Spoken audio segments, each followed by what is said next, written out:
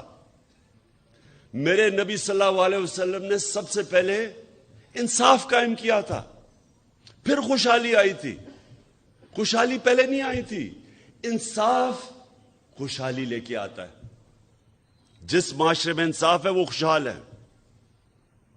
Role of law index کے اندر میں لوگوں کو بار بار بتاتا ہوں، سوئٹزرلینڈ میں گیا ہوا ہوں، سوئٹزرلینڈ میں اپنے سارے گلگت بلتستان کا علاقہ پھرا ہوا ہوں۔ آپ یقین کریں کوئی مقابلہ نہیں ہے سوئٹزرلینڈ میں اور ہمارے گلگت بلتستان میں، خوبصورتی میں، ہر طرح۔ لیکن سوئٹزرلینڈ دنیا کا سب سے خوشحال طبقہ ہے، ملک کا سب سے زیادہ۔ کیوں؟ وہاں تو کوئی وسائل نہیں ہے، پہاڑ ہیں، ہمارے بہتر پہاڑ ہیں، خوبصورتی ہماری زیادہ خوبصورتی ہے، لیکن وہاں رول آف لا ہے، قانون کی بالادستی ہے۔ جو رول آف لا دنیا میں انڈیکس ہوتا ہے اس پہ 99.9% ہے Switzerland rule of law index پہ۔ اور وہ ملک جو وسائل میں امیر ترین ہے، نائجیریا، سارے افریقہ میں سب سے زیادہ تیل ہے نائجیریا میں، غربت کی انتہا ہے، کیونکہ 7% ہے وہاں رول آف لا۔ انصاف کے انڈیکس میں وہ 7% ہے، وہ 99% ہے، وہ خوشحال ہے۔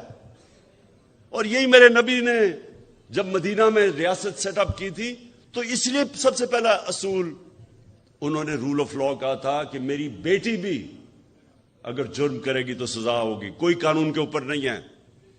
اور بتایا پھر کہ تمہارے سے پہلے بڑی قومیں تباہ ہوئی، جدھر طاقتور کے لیے ایک قانون اور کمزور کے لیے دوسرا، طاقتور چوری کرے تو NRO اور کمزور چوری کرے تو جیل میں، وہ معاشرے تباہ ہو جاتے ہیں۔ تو آج میں اس رول آف لا کے اوپر سب سے پہلے میں بات کرنا چاہتا ہوں ارشد شریف کی۔ ایک ایسا آدمی جو بھی اسے جانتا تھا، 2 گھر میں شہادتیں ہوئی تھیں، محب وطن پاکستانی، شاید ہی کوئی پاکستان کی اتنی درد رکھتا تھا جتنا یہ ارشد شریف رکھتا تھا۔ حق اور سچ پہ کھڑا ہوتا تھا، کس لیے؟ ضمیر کا سودا نہیں کرتا تھا۔ ساری صحافی آج جتنے بھی ہیں سب جانتے ہیں کہ ارشد شریف کے ضمیر کی کوئی قیمت نہیں تھی، اس کو کوئی لفافہ نہیں دے سکتا تھا، سٹینڈ لینے والا تھا، حق پہ کھڑا ہو جاتا تھا۔ امر بالمعروف، اللہ کا حکم ہے کہ اچھائی کے ساتھ کھڑے ہو، بدی کے خلاف جہاد کرو۔ معاشرے کو زندہ کیا چیز رکھتی ہے؟ جب قوم کھڑی ہو جاتی ہے اچھائی کے ساتھ، جب قوم اچھائی اور برائی کے اندر فرق کرنا ختم کرتی ہے، تباہ ہو جاتی ہے قوم۔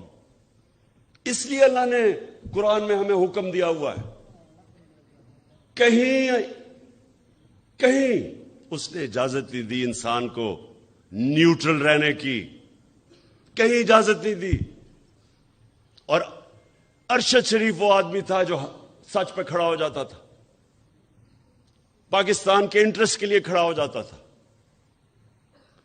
میرے سے کئی دفعہ اس نے میرے اتنی تنقید کی میری، جب وہ سمجھتا تھا کہ میں غلط کر رہا ہوں۔ کسی مافیا کو نہیں بخشتا تھا۔ اپنے پروگرام میں بار بار یہ جو 2 لٹیرے خاندان جنہوں نے ملک کو 30 سال سے لوٹا ہے، ہر پروگرام میں ان کو ننگا کرتا تھا، ثبوت کے ساتھ۔ دھمکیاں ملتی تھیں، پیسے کی آفر ملتی تھی، لیکن نہ اس کو کوئی خرید سکتا تھا، نہ ڈرا سکتا تھا۔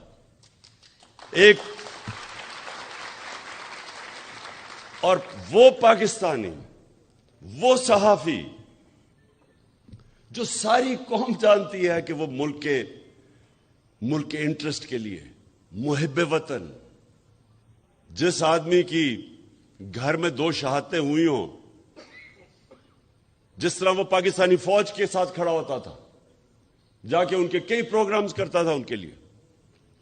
تو یہ آج میں آپ کو بتانا ہوں کہ ٹریجڈی دیکھیں یہ پاکستان کی، اور اس پہ اگر یہ قوم، ہماری قوم اگر نہ کھڑی ہوئی، میں آج آپ کو کہہ رہا ہوں کہ ہمارے میں اور جانوروں میں کوئی فرق نہیں رہے گا. انسانی معاشرہ اور جانوروں کا معاشرہ کیا ہے؟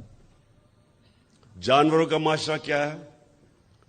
آپ کبھی ٹی وی پہ پروگرام دیکھیں، نیشنل جیوگرافک یا اینیمل پلانٹ، اس میں دیکھتے ہیں جو افریقہ کے اندر جو سب سے طاقتور جانور ہاتھی کے بعد سمجھا جاتا ہے وہ افریقن بفلو ہے، جو افریقہ کی بھینس ہے. وہ شیر سے بہت طاقتور ہوتا ہے، ان کی تعداد ہزاروں میں ہوتی ہے. لیکن آپ دیکھیں تو شیر کیا کرتا ہے؟ 4-5 شیر، وہ اتنے ہزار ہوتے ہیں، ان کو ڈرا دیتے ہیں، شور مچا کے ان کو ڈراتے ہیں. وہ جب ڈر کے بھاگتے ہیں، وہ 4-5 ایک بھینس کو پکڑ لیتے ہیں. اگر وہ نہ ڈرے اور اگر وہ خود غرض نہ ہو تو کوئی شیر کی مجال نہیں ان کے قریب جانے کی. لیکن وہ اپنی جان بچاتے ہیں، وہ خود غرض بھی ہوتے ہیں، اپنے آپ کو بچاتے ہیں، اور بزدل بھی ہوتے ہیں. انسانی معاشرے کے اندر جب کوئی طاقتور اس طرح ہجوم انسانوں کو ڈراتا ہے تو اللہ نے اس لیے جہاد ہمارے اوپر فرض رکھی ہے. جہاد فرض ہے مسلمانوں پہ. کیوں؟ کیونکہ جہاد میں آپ ظلم سے بھاگتے نہیں ہیں، ظلم کے سامنے سر نہیں جھکاتے، ظلم کا مقابلہ کرتے ہیں. یہ حکم ہے اللہ کا. اللہ کو تو کوئی فائدہ نہیں پہنچا سکتا. ہم اپنے اوپر ظلم کم کرتے ہیں جب ظلم کے سامنے کھڑے ہوتے ہیں. ایک معاشرے کو زندہ رکھنے کے لیے ہم ظلم کا مقابلہ کرتے ہیں. ارشد شریف، اس کو جب دھمکی آئیں، نامعلوم نمبروں سے دھمکی آئیں کہ یہ نہ کہو، سچ نہ بولو، یہ جو رجیم چینج ہوئی ہے، وہ جب اس کو ایکسپوز کرنا شروع کیا، اس کے اوپر دھمکیاں آئیں، ڈرایا گیا. پھر مجھے انفارمیشن آئی کہ اس کو مارنے لگے ہیں. اس کے گھر میں گھس کے انہوں نے ڈرایا اس کو، اس کی فیملی کے سامنے. باہر گاڑیاں کھڑی ہوتی تھی، ڈراتے تھے صرف اس لیے کہ وہ سچ نہ بولے. اس کا کوئی ایجنڈا نہیں تھا. میں نے اس کو کہا کہ تم ملک سے باہر چلے جاؤ. پہلے دفعہ نہیں مانا. پھر میں نے اس کو بتایا کہ مجھے انفارمیشن ہے، جس طرح مجھے انفارمیشن اپنے اوپر تھی کہ مجھے بھی وہ 4 بند کمروں میں جنہوں نے فیصلہ کیا تھا مجھے مارنے کا، میں نے اس کو بتایا.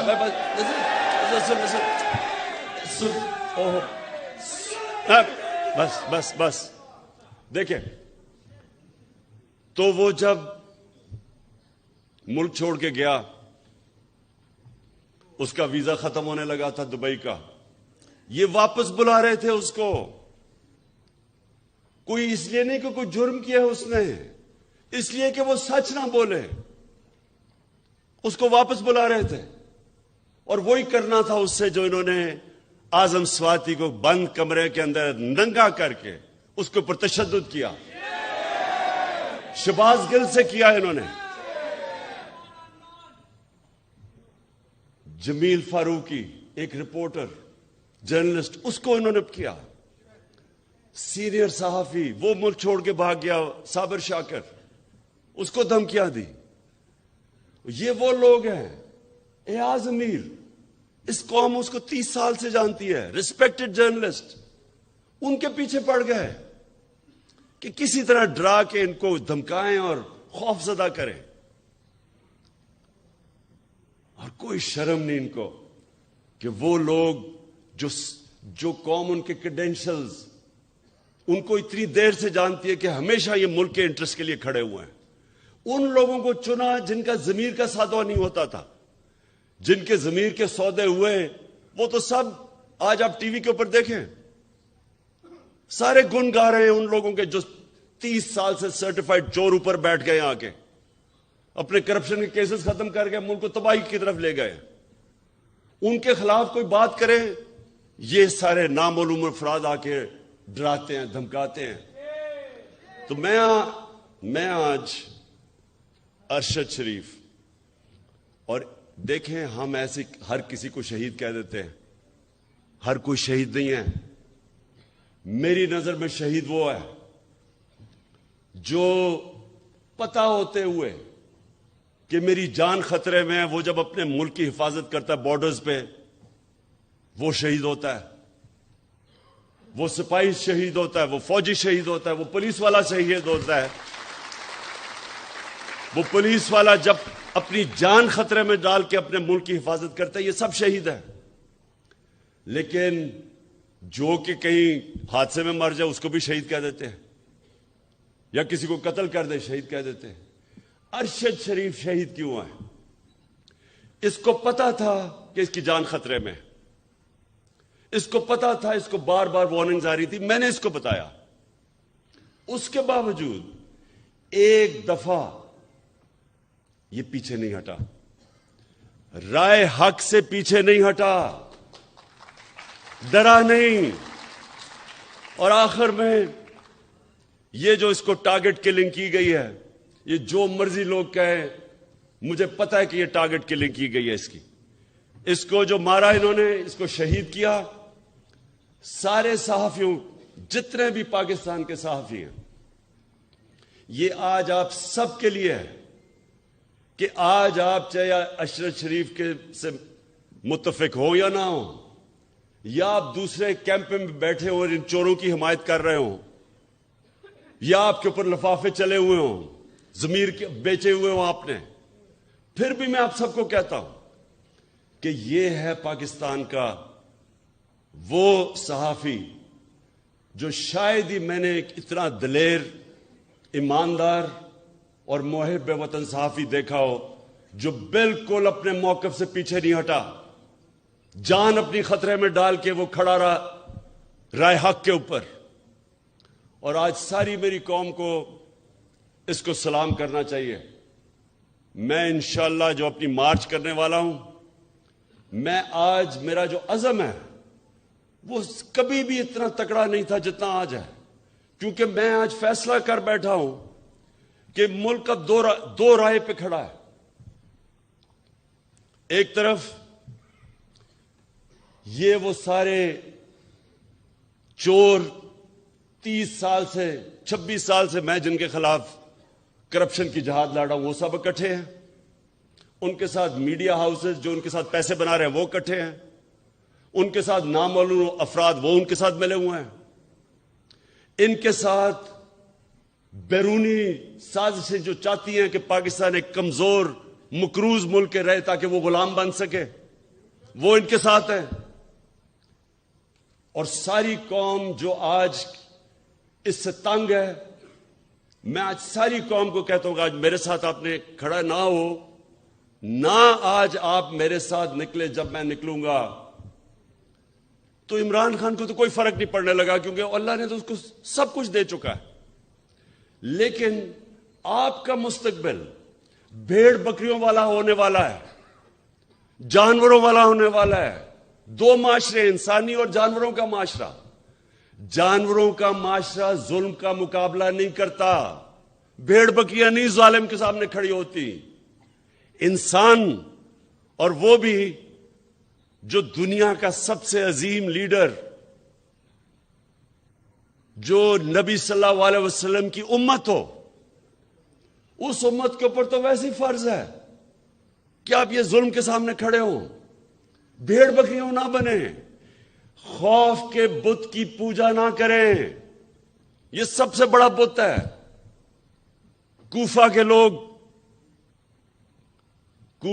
لوگوں کو پتا تھا کہ حضرت امام حسین رائے حق پہ کھڑے ہیں, لیکن یزید کے ظلم کے خوف سے انہوں نے مسلمان کی تاریخ کا سب سے بڑا ظلم ہونے دیا کیونکہ وہ ڈر گئے تھے. آج یہ قوم بھی، یہ جو حربے ہیں، یہ جو لوگوں کو ننگا کر کے 75 سال کے اعظم سواتی کو سوچے ننگا کر کے انہوں نے ٹارچر کی. کس چیز کے اوپر؟ کہ تنقید کر دی کسی کی. دنیا میں پاکستان کا مذاق اڑا، خوف پھیلانے کے لیے، ڈرانے کے لیے. ایک اسلام آباد میں جب سے ایک ڈرٹی ہیری آیا ہے، ڈرٹی ہیری وہ ہے، آپ نے وہ فلم دیکھی ہوگی ڈرٹی ہیری کی، کہ وہ ایک ایسا کوئی سپاہی تھا جو کہ بس بندوق کا ساروں کو ادھر ادھر گولیاں مارتا پھرتا تھا. اس کا نام ڈرٹی ہیری رکھا ہوا تھا. یہ اسلام آباد میں ایک ڈرٹی ہیری آ گیا، اور جب سے یہ آیا ہے کبھی کسی کو ننگا کر کے. ویسے اس کو ننگا کرنے کا کیا شوق ہے؟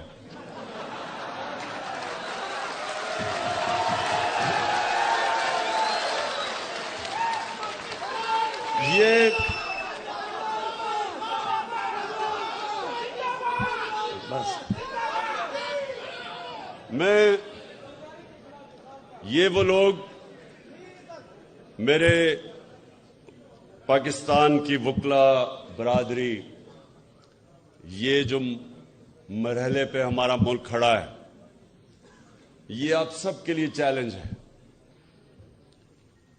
اللہ قرآن میں کہتا ہے کہ میں تمہارے ایمان کو بار بار مشکلوں سے آزماؤں گا، بار بار آزماؤں گا.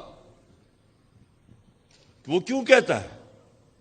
لا الہ الا اللہ محمد رسول اللہ پڑھا تو میں کہا جی میں مسلمان ہو گیا بس.